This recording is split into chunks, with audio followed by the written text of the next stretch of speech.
വിചേട്ടാ നമസ്കാരം. നമസ്കാരം. സുഖമില്ലാതിരിക്കുകയാണ് എന്നറിയാം. പക്ഷേ നമ്മുടെ രാജ്യം കടന്നു പോകുന്ന ഒരു അവസ്ഥ എന്ന് പറഞ്ഞത് കുറച്ച് ഭീകരമായിട്ടുള്ള ഒരു അവസ്ഥയാണ്. പക്ഷെ അതിനിടയിലും പ്രതീക്ഷയ്ക്ക് വകയുണ്ട് എന്നുള്ളതാണ്. അത്തരത്തിലൊരു വാർത്തയാണ് ഇപ്പൊ പുറത്തു വരുന്നത്. അധികം കേരളത്തിലെ മാധ്യമങ്ങൾ ആരും ഇതിനെക്കുറിച്ച് ചർച്ച ചെയ്തിട്ടില്ല. അവര് ഡീപ് സ്റ്റേറ്റ് നമ്മുടെ രാജ്യത്ത് ഇളക്കി വിട്ടിരിക്കുന്ന ഈ വോട്ടർ ഐ ഡി എന്ന് പറയുന്ന ആ ഒരു കലാപത്തിന് പിറകെ പോവുകയാണ്. നമ്മൾ ആദ്യമേ ഇത് പറഞ്ഞിട്ടുള്ളതാണ്. ബീഹാറിലെ വോട്ടർ ഐ ഡി അവിടെ ഇലക്ഷൻ കമ്മീഷൻ അതിൽ കൈവച്ചപ്പോഴേ നമ്മൾ പറഞ്ഞാണ് ഇതൊരു വലിയ കലാപമായിട്ട് മാറും, പൗരത്വ നിയമം പോലെ അല്ലെങ്കിൽ അതിനു മേലെ ഒരു കലാപമായിട്ട് മാറും എന്ന് പറഞ്ഞാണ്. എക്സാക്ട്ലി അത് തന്നെയാണ് സംഭവിച്ചുകൊണ്ടിരിക്കുന്നത്. CAA-യും ഡീപ് സ്റ്റേറ്റും എല്ലാം ഫണ്ട് ചെയ്യുന്ന ഒരു കലാപമായി അത് മാറിക്കൊണ്ടിരിക്കുകയാണ്. രാജ്യത്ത് ട്രംപ് താരിഫ് പ്രഖ്യാപിക്കുന്നു. ട്രംപിനെതിരെ നമ്മുടെ രാജ്യം നിലകൊള്ളുന്നു. ട്രംപിനെതിരെ എപ്പോ നമ്മുടെ രാജ്യം നിലകൊണ്ടോ അപ്പോ നമ്മുടെ രാജ്യത്ത് കലാപത്തിനുള്ള ഒരു ഒരുക്കങ്ങൾ നടക്കുന്നു. വോട്ടർ ഐ ഡിയുടെ വിഷയം പറഞ്ഞ് അഗ്രസീവായിട്ട് പ്രതിപക്ഷം രംഗത്തെത്തുന്നു. ആ പ്രതിപക്ഷം ഇവിടെ ഒരു കലാപം ഉണ്ടാക്കാൻ, രാജ്യത്തിനകത്ത് തന്നെ ഒരു കലാപം ഉണ്ടാക്കാനായിട്ട് ശ്രമിക്കുന്നു. കഴിഞ്ഞ ദിവസം ഈ ട്വിറ്ററിൽ ഒരു നല്ലൊരു ട്വീറ്റ് കണ്ടു. When Trump was in support of India, the BJP was with him. അതായത് ട്രംപ് ഇന്ത്യയെ സപ്പോർട്ട് ചെയ്തിരുന്നപ്പോൾ BJP ട്രംപിന്റെ കൂടെയായിരുന്നു. Today when Trump is against India, Congress is with him. അതായത് ഇന്ന് ട്രംപ് ഭാരതത്തിന് എതിരായപ്പോ കോൺഗ്രസ് ട്രംപിന്റെ കൂടെയാണ്. ട്രംപ് BJP സപ്പോർട്ട്, രാജ്യത്തെ സപ്പോർട്ട് ചെയ്തപ്പോൾ BJP ട്രംപിന്റെ കൂടെ. ട്രംപ് രാജ്യത്തെ എതിർക്കുമ്പോൾ കോൺഗ്രസ് ട്രംപിന്റെ കൂടെ. ദ ഡിഫറൻസ് ഈസ് ക്ലിയർ എന്നാണ് ആ ട്വീറ്റിൽ പറയുന്നത്. വളരെ വ്യക്തമായിട്ടുള്ള, വളരെ ചിന്തിപ്പിക്കുന്ന ഒരു ട്വീറ്റ് ആണ്. അപ്പൊ ഇതിനിടയിലും ട്രംപിന്റെ മർമ്മത്തടിക്കുന്ന ഒരു നടപടിയുമായിട്ട് ഇന്ത്യ രംഗത്ത് വന്നിട്ടുണ്ട്. നമ്മുടെ കേരളത്തിലെ മാധ്യമങ്ങളൊന്നും അത് ചർച്ച ചെയ്തിട്ടില്ല. ഞാൻ ആദ്യം പറഞ്ഞ പോലെ വലിയ ഡീപ് സ്റ്റേറ്റിന്റെ ആ വലിയൊരു നീക്കത്തിന്റെ പുറകെയാണ്. എന്തായാലും അറിയാലോ, നമുക്ക് ഡീപ് സ്റ്റേറ്റ് നമ്മുടെ മാധ്യമങ്ങൾക്ക് കൊടുക്കുന്ന ഫണ്ടൊക്കെ എത്രത്തോളമാണെന്ന് നമ്മൾ ന്യൂസ് ഇന്ത്യ മലയാളം ഒരു സമയത്ത് നല്ലപോലെ ചർച്ച ചെയ്തതാണ്. ഇവിടെ ഒരുപാട് ഫണ്ട് വരുന്നുണ്ട്. ആ ഫണ്ടൊക്കെ എടുത്ത് ഇവിടെയുള്ള മാധ്യമ പ്രവർത്തകർ ടൂർ അടിക്കുന്നുണ്ട്. അതിന്റെ അന്വേഷണമൊക്കെ പിറകെ വരും. അത് വേറൊരു കാര്യം. എന്തായിരുന്നാലും ഇപ്പൊ വരുന്ന ഒരു big breaking. From now Indian banks can open special rupee vostro accounts for foreign banks, no RBI permission ഉണ്ട്. അതായത് ഇന്ത്യൻ ബാങ്കുകൾക്ക് ഒരു special rupee vostro account RBI permission ഇല്ലാതെ തുറക്കാനുള്ള ഒരു നീക്കം നടക്കുകയാണ് ഇപ്പോ. ഇത് തുറക്കാനുള്ള നീക്കം എന്ന് പറഞ്ഞാൽ അതെന്തായാലും നടക്കും. ഇത് നമ്മുടെ പ്രേക്ഷകർക്ക് മനസ്സിലായി എന്ന് വരില്ല. കാരണം ഇത് കുറച്ചുകൂടെ ഫിനാൻസ് റിലേറ്റഡ് ആയിട്ടുള്ള ഒരു സബ്ജക്റ്റ് ആണ്. എങ്കിലും ഇത് വളരെ ചുരുക്കത്തിൽ നിങ്ങൾക്ക് എല്ലാവർക്കും മനസ്സിലാവുന്ന രീതിയിൽ പറഞ്ഞു കഴിഞ്ഞാൽ, ഇതെന്തിനാണ് ഈ വോസ്ട്രോ അക്കൗണ്ടുകൾ തുടങ്ങുന്നതെന്ന് ചോദിച്ചാൽ, ഈ വിദേശ ബാങ്കുകൾ ഇന്ത്യയിൽ നേരിട്ട് അവർക്ക് ബ്രാഞ്ചുകൾ തുടങ്ങാൻ പറ്റില്ല. വിദേശത്തുള്ള രാജ്യങ്ങളിൽ ഒരു ബാങ്ക് ഉണ്ടെങ്കിൽ ആ ബാങ്കിന് ഇന്ത്യയിൽ നേരിട്ട് അക്കൗണ്ട് തുടങ്ങാൻ പറ്റില്ല. പക്ഷെ ഈ അക്കൗണ്ട് എടുത്തു കഴിഞ്ഞാൽ, ഈ വോസ്ട്രോ അക്കൗണ്ട് എടുത്തു കഴിഞ്ഞാൽ ഇന്ത്യൻ രൂപയിൽ അവർക്ക് ഇവിടെ കച്ചവടം നടത്താനായിട്ട് സാധിക്കും. പ്രധാനമായും ഇന്ത്യൻ രൂപ കറൻസിയിൽ തന്നെ ഇറക്കുമതിയും കയറ്റുമതിയും ചെയ്യാനായിട്ട് അവർക്ക് സാധിക്കും. ഒരു ഉദാഹരണം പറയുകയാണെങ്കിൽ, ഒരു റഷ്യൻ ബാങ്ക് ഇന്ത്യയിൽ ബിസിനസ് ചെയ്യാൻ ആഗ്രഹിക്കുകയാണ്. ആ ബാങ്കിന് നേരിട്ട് ഇന്ത്യയിൽ ബ്രാഞ്ച് തുടങ്ങാതെ ഇന്ത്യൻ ബാങ്കിൽ ഈ സ്പെഷ്യൽ റുപ്പി വോസ്ട്രോ അക്കൗണ്ട് അവർക്ക് തുടങ്ങാം. അത് തുടങ്ങിക്കഴിഞ്ഞാൽ ആ അക്കൗണ്ടിൽ വിദേശ ബാങ്കിന്റെ റുപ്പി ഫണ്ട് സൂക്ഷിക്കും. ഇന്ത്യക്കാരൻ ആ രാജ്യത്ത് നിന്ന് സാധനം ഇറക്കുമതി ചെയ്താൽ ആ പണം റുപ്പിയിൽ തന്നെ നമുക്കിവിടെ കൺവേർട്ടായി അക്കൗണ്ട് വഴി കിട്ടും. അതുപോലെ ഇന്ത്യക്ക് സാധനങ്ങൾ കയറ്റുമതി ചെയ്താൽ പണം റുപ്പിയിൽ തന്നെ ഇന്ത്യയിലെ കയറ്റുമതിക്കാരന് ലഭിക്കും എന്നുള്ളതാണ്. ഇത് ഡോളറിന് വലിയൊരു പണിയാണെന്നുള്ള കാര്യത്തിൽ തർക്കമില്ല. ഡോളർ ആശ്രയത്വം കുറയ്ക്കും. ഡോളർ മാറി മാറി വരുന്ന മൂല്യം, അതായത് എക്സ്ചേഞ്ച് റേറ്റ് ഫ്ലക്ച്വേഷൻസ് ഉണ്ട്, അതിന് നമ്മളെ ബാധിക്കില്ല. ഇന്ത്യൻ രൂപയുടെ ഉപയോഗം ലോകത്ത് കൂടുതലാവും. ഇതൊരു വമ്പൻ നീക്കമല്ലേ? ഈ ഈ നീക്കത്തിൽ ട്രംപ് ഏറ്റവും അധികം ഭയപ്പെടുന്നതും ട്രംപിന്റെ ഈ ഉഡായിപ്പുകളും ഡോളറിന്റെ മൂല്യം ഉയർത്തി നിർത്താനും ഡോളറിന്റെ മൂല്യം ഇടിയാതിരിക്കാനും ഡോളറിന്റെ സംരക്ഷിച്ചു നിർത്താനുള്ള നീക്കമാണ് ട്രംപ് നടത്തിക്കൊണ്ടിരിക്കുന്നത്. അപ്പോ ഇന്ത്യയുടെ ഈ നീക്കം അമേരിക്ക എങ്ങനെ നോക്കിക്കാണും? ഇത് അവർക്കൊരു വലിയ തിരിച്ചടിയായിട്ടാണ് ഞാൻ വിലയിരുത്തുന്നത്. എന്താണ് താങ്കൾ തോന്നുന്നത്? 2023 ബ്രിക്സ് രാജ്യങ്ങളുടെ സമ്മേളനത്തിൽ അവരൊരു കോമൺ കറൻസി ഇറക്കുന്നതിനെ കുറിച്ചൊരു ചർച്ച നടന്നിരുന്നു.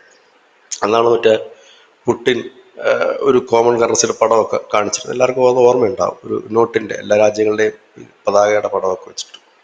പക്ഷെ അത് ഇപ്പൊ ഉടനെ വേണ്ട എന്നൊരു തീരുമാനം അവരെത്തി. കാരണം വെച്ചാൽ ഇതിനകത്തുള്ള രാജ്യങ്ങൾ അവര് ഡോളറിനെതിരെ ആയിരുന്നില്ല, പകരം യൂറോയ്ക്ക് സമാനമായ രീതിയിൽ, യൂറോപ്യൻ യൂണിയൻ എല്ലാം കൂടെ ചേർത്തിട്ടുള്ളല്ലോ യൂറോ എന്ന്, പക്ഷെ സമാനമായ രീതിയിൽ ഒരു വിനിമയ ഉപാധിയായിരുന്നു ഇത്. പക്ഷെ എല്ലാ ബാങ്കിന്റെയും എല്ലാ രാജ്യത്തിന്റെയും ബാങ്കിങ് നിയമങ്ങളും പലിശയുടെ നിയമങ്ങളും ആസ്തികളും എല്ലാം വ്യത്യസ്തമായതുകൊണ്ട് ആ ഒരു പദ്ധതി ഇപ്പോൾ ഉടനെ വേണ്ട എന്നും, പകരം എല്ലാ രാജ്യങ്ങളും, ബ്രിക്സിലുള്ള എല്ലാ രാജ്യങ്ങളും അവരവരുടെ പണത്തിൽ തന്നെ ഇടപാടുകൾ നടത്തി തുടങ്ങാനും തീരുമാനമായി.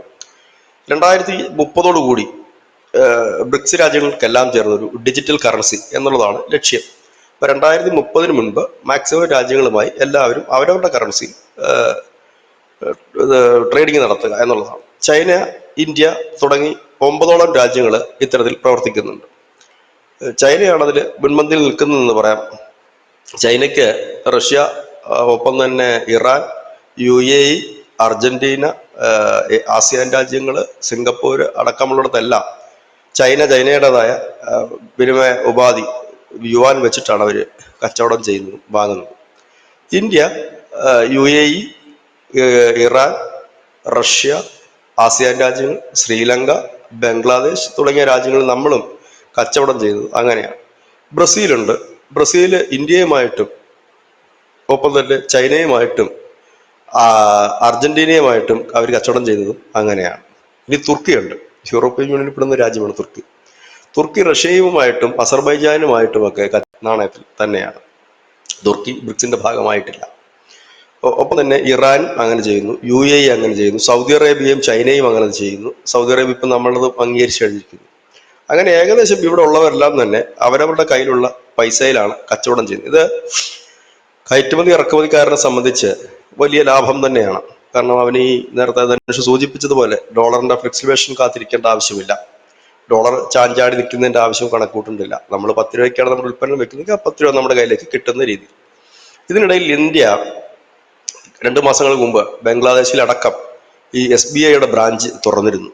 സ്റ്റേറ്റ് ബാങ്ക് ഓഫ് ഇന്ത്യയുടെ ആ ബ്രാഞ്ച് വഴി ലോൺ എടുക്കുന്നവർക്കെല്ലാം ഇന്ത്യൻ റുപ്പീസിലാണ് പണം കിട്ടുന്നത്. അപ്പൊ ബംഗ്ലാദേശിലൊക്കെ ഉള്ള ആളുകൾക്ക് ലോൺ എടുത്ത് ബിസിനസ് ഒക്കെ ചെയ്യണമെങ്കിൽ ഇന്ത്യൻ റുപ്പീസിലാണ് അത് കിട്ടുന്നത്. അങ്ങനെ എല്ലാവരും അവരവരുടെ നാണയങ്ങൾ ഒരു വിനിമയ ഉപാധിയാക്കി മുമ്പോട്ട് കൊണ്ടുപോകുന്നു. ഇതുകൊണ്ട് ഒരു ഗുണം എന്തെന്ന് ചോദിച്ചാൽ എല്ലാവരുടെയും നാണയത്തിന് അല്ലെങ്കിൽ എല്ലാവരുടെയും ആ കറൻസിക്ക് ഒരു വിനിമയ മൂല്യം ഉയരും. ഇതോടുകൂടി ഭാവിയിൽ 2030 ഇവർ ഡിജിറ്റൽ കറൻസിയിലേക്കാണ് നീങ്ങുന്നത്.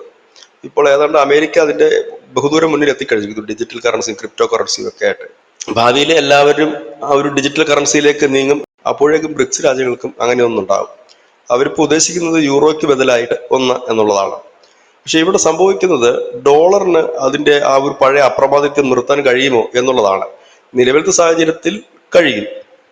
കാരണം ഇവർ ഒരു കറൻസി അല്ല ഇറക്കുന്നത്, ഇവരുടേതായ പണത്തിൽ അങ്ങോട്ടും ഇങ്ങോട്ടും ട്രേഡിങ് നടത്തുകയാണ്. അങ്ങനെ നടത്തുമ്പോൾ സ്വാഭാവികമായും നിലവിൽ അമേരിക്കയെ പേടിക്കേണ്ട കാര്യമില്ല. പക്ഷേ 2030 ഇത് ഡിജിറ്റൽ കറൻസിയിലേക്ക് മാറുമ്പോൾ അമേരിക്ക കുറച്ചൊക്കെ ഭയപ്പെടേണ്ടതായിട്ട് വരും. കാരണം പിന്നീട് അത് അടുത്തൊരു ഫോം എന്ന് പറഞ്ഞു കഴിഞ്ഞാൽ ഒരു ഏകീകൃത കറൻസി എന്നുള്ളതിലേക്ക് നീങ്ങാം. അങ്ങനെ നീങ്ങിയാലും വലിയ ബുദ്ധിമുട്ടുകൾ ഉണ്ടാകും. അതായത് നിലവിൽ ഈ ബ്രിക്സ് രാജ്യങ്ങൾ അങ്ങോട്ടും ഇങ്ങോട്ടും അവരുടെ പണത്തിൽ തന്നെ കച്ചവടം ചെയ്യുമ്പോൾ അതിൽ എല്ലാ രാജ്യങ്ങൾക്കും ലാഭവുമാണ്, നഷ്ടമൊന്നും പ്രത്യേകിച്ച് സംഭവിക്കുന്നില്ല. ഒപ്പം തന്നെ ഒരു തരത്തിൽ പറഞ്ഞ ഡോളറിന്റെ ഒരു അപ്രമാദിത്വത്തിന് ഒരു ചെറിയ പരിധി വരെയെങ്കിലും തടയിടാൻ അത് കഴിയുന്നുമുണ്ട്. അത് വലിയ രീതിയിൽ എന്ന് നമുക്ക് പറയാൻ കഴിയില്ല. ഇപ്പോഴും ലോകത്തിന്റെ തന്നെ ഏറ്റവും വലിയ ട്രാൻസാക്ഷൻ ആയിട്ടുള്ള ഒരു കറൻസി ഡോളർ തന്നെയാണ്. അതിനെ വലിയ രീതിയിൽ ബാധിക്കണമെങ്കിൽ കൂടുതൽ രാജ്യങ്ങളുമായി ഇതേപോലുള്ള രാജ്യങ്ങൾ ഇത്തരത്തിലുള്ള പണമിടപാടുകൾ നടത്തേണ്ടതായിട്ടുണ്ട്. അതിപ്പോ ഇവർ ചുവടുവയ്പ് എന്നാണ് പറയുന്നത്. ചുവടുവയ്പ് ഒട്ടും മോശമല്ല എന്ന് തന്നെ പറയേണ്ടി വരും. കാരണം ഇപ്പം നിലവിൽ 9ഓളം രാജ്യങ്ങളെ, പ്രത്യേകിച്ച് എല്ലാ ഏഷ്യൻ രാജ്യങ്ങളെ, മിഡിൽ ഈസ്റ്റിലുള്ള രാജ്യങ്ങൾ അടക്കം, ആഫ്രിക്ക അടക്കമുള്ള രാജ്യങ്ങൾ ഇതിനകത്തുണ്ട്. അപ്പൊ അതിനൊരു തുടക്കം കുറിച്ചിരിക്കുന്നു. ഇങ്ങനെയാണ് ഇവരുടെ മുമ്പോട്ടുള്ള പോക്കെങ്കിൽ അധികം വൈകാതെ നമ്മൾ ഈ ബ്രിക്സ് കറൻസിയിലേക്ക്, ഡിജിറ്റൽ കറൻസിയിലേക്ക് എത്താനുള്ള സാധ്യത 2030 അത് പ്ലാൻ ചെയ്തിരിക്കുന്നത്. നമ്മൾ ഇന്ത്യയും ചൈനയുമായിട്ട് നിലവിൽ അങ്ങനത്തെ ഒരു ട്രേഡിംഗ് ഇല്ല. ഒരുപക്ഷെ അതിപ്പോൾ വരുമായിരിക്കും. കാരണം ഇന്ത്യയും ചൈനയുമായിട്ട് കുറെ അധികം കരാറുകൾ ഒപ്പുവെക്കാൻ പോകുന്നു എന്നാണ് ഇപ്പോൾ കേൾക്കുന്ന വാർത്ത. അതിന്റെ ഭാഗമായിട്ടാണ് ഇപ്പോൾ വിമാന സർവീസുകളൊക്കെ തുറന്നു കൊടുത്തു. ഈ ആഴ്ച മുതൽ വിമാനങ്ങൾ അങ്ങോട്ടും ഇങ്ങോട്ടും പോകുന്നുണ്ട്. ഇന്ത്യ നിർത്തിവെച്ചിരുന്ന ടൂറിസ്റ്റ് വിസയൊക്കെ അപ്രൂവ് ആക്കിയിട്ടുണ്ട്. അങ്ങനെ കുറെ അധികം കാര്യങ്ങളുമായി മുമ്പോട്ട് പോകുന്നു. അങ്ങനെ വരുമ്പോൾ ഈ ഏഷ്യക്ക് മാത്രമായിട്ട്, അത് ചൈനയാണ് ആദ്യം ഒരു നിർദ്ദേശം വെച്ചത്. പക്ഷെ പിന്നീട് അതിന്റെ ചില സാങ്കേതിക കാരണങ്ങൾ, ഒന്നൊരു സെൻട്രലൈസ്ഡ് ബാങ്ക് ഇല്ല എന്നുള്ളതാണ് ഒരു പോരായ്മ. അതിപ്പം ഒരു സെൻട്രലൈസ്ഡ് ബാങ്ക് സൃഷ്ടിക്കാൻ വേണ്ടിയിട്ട് ബ്രസീൽ മുൻകൈ എടുത്തുകൊണ്ടൊരു ചർച്ച ഇപ്പോൾ ഇന്ത്യയുമായിട്ടൊക്കെ തുടങ്ങിയിട്ടുണ്ട്. ഇപ്പം നമ്മുടെ റിസർവ് ബാങ്ക് ഓഫ് ഇന്ത്യ പോലെ തന്നെ ഓരോ രാജ്യത്തിനുമുണ്ട്. അപ്പൊ അത് പോലെ തന്നെ ഈ ബ്രിക്സ് രാജ്യങ്ങൾക്ക് വേണ്ടിയിട്ടൊരു സെൻട്രലൈസ്ഡ് ബാങ്കും കൂടെ വേണം. അതിന്റെ സിസ്റ്റങ്ങളെല്ലാം ഒന്നാകണം, പലിശയും കാര്യങ്ങളും എല്ലാം, അതിന്റെ ട്രാൻസാക്ഷനും ഒക്കെ. അത് എത്തുമ്പോഴത്തേക്കാണ് ഇത് വരുന്നത്. പക്ഷെ ഇപ്പൊ താൽക്കാലികമായി ചെയ്യാൻ കഴിയുന്ന എളുപ്പമായ മാർഗമാണ് ഈ കയറ്റുമതി ഇറക്കുമതിക്ക് കൊടുക്കുന്ന ഈ ഒരു ട്രാൻസാക്ഷൻ മെത്തേഡ്. ഇതൊരു ചൂണ്ടുപലകയാണ്. കാരണം ഡോളറിന്റെ ഒരു ഷോർട്ടേജ് നോക്കി ഇരിക്കേണ്ട, ഇല്ലെങ്കിൽ ഡോളറിന്റെ വില ഇടിയുന്നതും കയറുന്നതും നോക്കി ഇരിക്കേണ്ട ഇങ്ങനെയുള്ള രാജ്യങ്ങൾ. പക്ഷെ ഇത് കൂടുതൽ രാജ്യങ്ങളിലേക്ക് വ്യാപിപ്പിച്ചെങ്കിൽ മാത്രമാണ് ഇതുകൊണ്ടുള്ള ഒരു ഗുണം നമുക്ക് കിട്ടുകയുള്ളൂ. അത് ഭാവിയിൽ അങ്ങനെ വരും എന്ന് തന്നെ കരുതേണ്ടി വരും. ഇതിനിടയിൽ നരേന്ദ്രമോദിയും ബ്രസീൽ പ്രസിഡന്റും ഒക്കെ തന്നെ പ്രോത്സാഹനം നൽകുന്ന ഒന്നാണ് ബാർട്ടർ സമ്പ്രദായം എന്ന് പറയുന്നത്. ബാർട്ടർ സമ്പ്രദായം നിലവിൽ ഇപ്പൊ അർജന്റീനയും ബ്രസീലും തമ്മിൽ അങ്ങനെ ഒരെണ്ണമുണ്ട്. നമുക്ക് കൂടുതലായിട്ടുള്ളത് ഇല്ലാത്തവന്റെ രാജ്യത്ത് കൂടുതലായുള്ളത് നമുക്കും വാങ്ങിക്കൊണ്ടുള്ള ഒരു എക്സ്ചേഞ്ച്. നിലവിൽ അത് ഉത്തര കൊറിയയും റഷ്യയുമായും നടത്തുന്നുണ്ട്. അപ്പം അങ്ങനെ ഒരു സിസ്റ്റമാണ് പ്രധാനമന്ത്രി നരേന്ദ്രമോദി എപ്പോഴും പറയുന്ന ഒരു കാര്യം. കാരണം അങ്ങനെ വരുമ്പോൾ എല്ലാവർക്കും ജീവിക്കാനും നന്നായിട്ട് മുമ്പോട്ട് പോകാനും കഴിയും. അങ്ങനെ ഒരു ലോകം സൃഷ്ടിച്ചെടുക്കണം.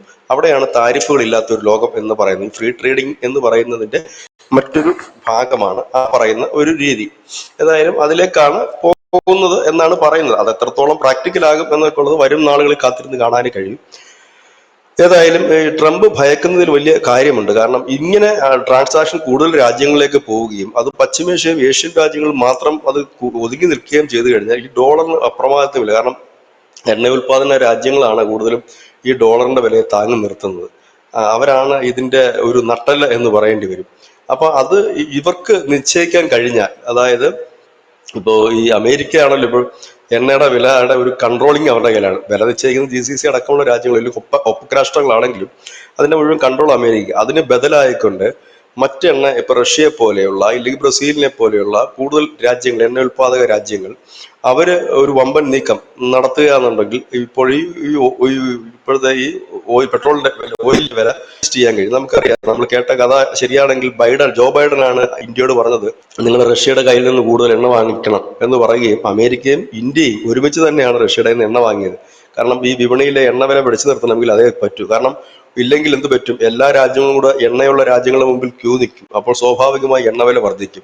ഇപ്പോഴത്തെ സാഹചര്യത്തിൽ എണ്ണവില വർദ്ധിക്കാത്തതിന് കാരണം റഷ്യ വലിയ രീതിയിൽ തന്നെ ഡിസ്കൗണ്ട് തരുന്നത് കൊണ്ടും ബ്രസീൽ അടക്കമുള്ള രാജ്യങ്ങളിൽ നിന്ന് ഇന്ത്യ പോലെ രാജ്യങ്ങൾ എണ്ണ ഇറക്കുമതി ചെയ്യുന്നതുകൊണ്ടുമാണ് സംഭവിക്കുന്നത്.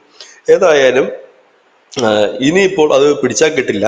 അത് വേറൊരു ലെവലായി കഴിഞ്ഞിരിക്കുന്നു, വേറൊരു രീതിയിലുള്ള കച്ചവടമായി മാറിയിരിക്കുന്നു. അങ്ങനെ ഒരിടത്തേക്ക് ഇനി ട്രംപ് അല്ല ആര് വിചാരിച്ചാലും അത് മാറ്റിയെടുക്കാനോ തിരിക്കാനോ കഴിയില്ല. കാരണം എല്ലാ രാജ്യങ്ങളും, ഇന്ത്യയാണത് ഒരു പടി മുന്നിൽ നിന്നുകൊണ്ട് പറഞ്ഞത്, ഈ രാജ്യത്തിന്റെ താല്പര്യമാണ് വലുത്, അതിനെ ബലി കഴിപ്പിച്ചുകൊണ്ട് ഒന്നിനും ഞങ്ങൾ തയ്യാറല്ല, അതുകൊണ്ട് ഞങ്ങൾ എണ്ണ വാങ്ങുക തന്നെ ചെയ്യും. തൊട്ടു പിന്നാലെ ചൈനയും അത് തന്നെ പറയുകയുണ്ടായി. ഇങ്ങനെ നിൽക്കുന്ന ഒരു സാഹചര്യം. ഈ സാഹചര്യത്തിൽ ഇനി അനുനയമല്ലാതെ മറ്റ് മാർഗങ്ങളൊന്നും തന്നെയില്ല. അതിനിടയിൽ തന്നെ ഒരുപക്ഷെ ഈ എനിക്ക് തോന്നുന്നു ഈ മാസം 31-ന് നമ്മുടെ പ്രധാനമന്ത്രി ശ്രീ നരേന്ദ്രമോദി ചൈനയിൽ എത്തുന്നുണ്ട്. അവിടുത്തെ പ്രധാനമന്ത്രിയെ പ്രസിഡന്റുമായി കാണുന്നുണ്ട്, ഷീ ജിൻപിങ്ങുമായിട്ട് കാണുന്നുണ്ട്. അവിടെ കുറെ കരാറുകൾ വരും. ആ കരാറിനകത്ത് ഈ ഇന്ത്യൻ രൂപയിലുള്ള ട്രേഡിംഗ് കൂടി വരാൻ സാധ്യതയുണ്ട്. കാരണം കരാർ വരുമ്പോൾ അങ്ങോട്ടും ഇങ്ങോട്ടും കയറ്റുമതി ഇറക്കുമതി ഉണ്ടാകുമല്ലോ. അപ്പൊ അതിൽ അങ്ങോട്ടും ഇങ്ങോട്ടുമുള്ള ഇന്ത്യൻ റുപ്പീസിലുള്ള ട്രേഡിങ്ങും കാര്യങ്ങളും അതിൽ ചർച്ചയാകാനും അതിനൊരു വലിയ സാധ്യതയാണ് തുറന്നിട്ടിരിക്കുന്നത്. ഇത് എല്ലാ രാജ്യങ്ങൾക്കും ഗുണകരമായ ഒരു കാര്യം തന്നെയാണ്.